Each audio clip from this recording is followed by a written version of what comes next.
नमस्कार, आप लाइव बिहार देख रहे हैं। मैं हूं राज मोहन तिवारी। आज 18 जुलाई सोमवार का दिन देश के लिए काफी ज्यादा महत्वपूर्ण है, क्योंकि आज राष्ट्रपति का चुनाव हो रहा है और जो चुनाव की प्रक्रिया है वो सुबह 10 बजे से शुरू हो गई है, शाम 5 बजे तक चलेगी। देश के अलग अलग राज्यों के विधानसभाओं में मतदान की जो प्रक्रिया है वो शुरू हो गई है।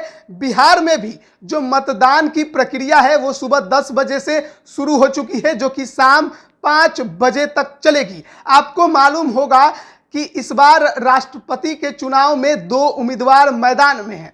एनडीए के तरफ से द्रौपदी मुर्मू, जबकि विपक्ष के साझे उम्मीदवार हैं यशवंत सिन्हा। द्रौपदी मुर्मू उड़ीसा की हैं, जबकि यशवंत सिन्हा बिहार के हैं। केंद्र में पहले मंत्री भी रह चुके हैं।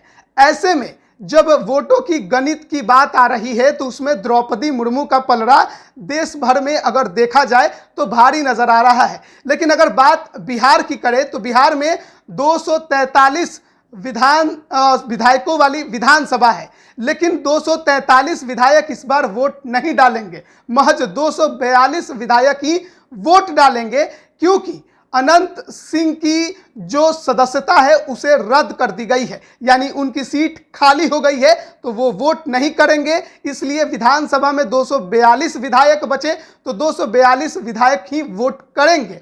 इसमें सबसे ज्यादा संख्या आरजेडी के विधायकों की है, जिनके पास 79 है। उसके बाद बीजेपी है, जिसके पास विधायकों की संख्या 77 है, और उसके बाद आती है जनता दल यूनाइटेड, जिसके पास विधायकों की संख्या 45 है। अगर एनडीए और महागठबंधन के वोटों को अलग अलग करके देखें तो महागठबंधन के पास लगभग 114 विधायक हैं। 79 विधायक राजद के, 19 विधायक कांग्रेस के, 12 विधायक माले के, 2 विधायक सीपीआईएम के, 2 विधायक सीपीआई-एमएल के और 1 विधायक एआईएमआईएम के हैं। तो ऐसे में लगभग 114 विधायकों की संख्या विपक्ष के पास है, यानी बिहार में महागठबंधन के पास है।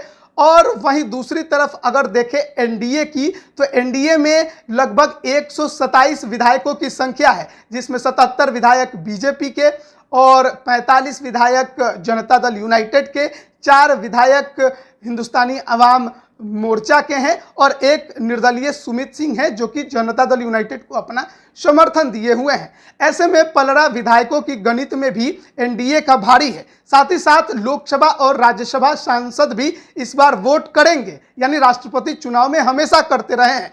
ऐसे में अगर उनके आंकड़ों को भी देखें तो कहीं ना कहीं पलड़ा बहुत ज्यादा जेडीयू और बीजेपी का भारी नजर आता है, क्योंकि लोकसभा में आरजेडी के पास कोई संख्या नहीं है। महज विपक्ष में एक कांग्रेस है, जिसके पास लोकसभा में 1 सीट है। अन्य जो 39 लोकसभा के सदस्य हैं, उन्होंने पूर्ण रूप से ऐलान कर दिया है कि वो द्रौपदी मुर्मू को अपना समर्थन देंगे, जिसमें चिराग पासवान भी शामिल है। वो तो पिछले दिन यानी रविवार को दिल्ली में एनडीए के विधायक जो तमाम दलों के नेताओं की बैठक हुई थी, उसमें वो शामिल भी हुए थे। तो कहीं ना कहीं वो द्रौपदी मुर्मू को अपना वोट देने के लिए ऐलान कर चुके हैं।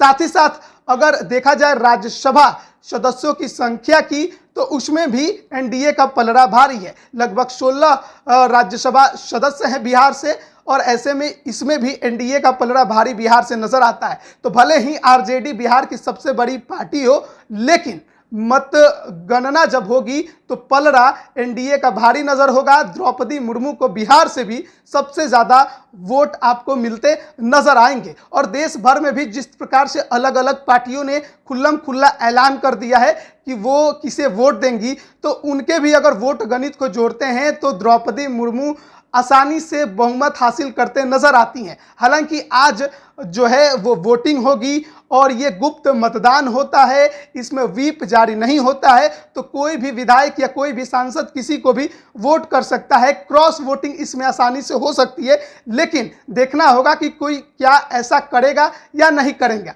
बिहार में विपक्ष का कहना है कि क्योंकि यशवंत सिन्हा बिहार के हैं, तो बिहार की अस्मिता को ध्यान में रखते हुए सत्ता पक्ष के विधायक और सांसदों को क्रॉस वोटिंग करते हुए यशवंत सिन्हा को वोट करना चाहिए।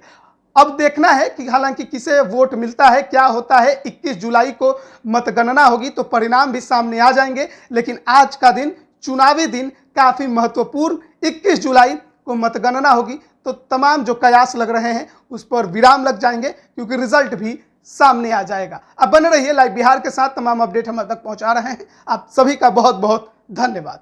लाइव बिहार यूट्यूब पर सब्सक्राइब और फेसबुक पर लाइक जरूर करें।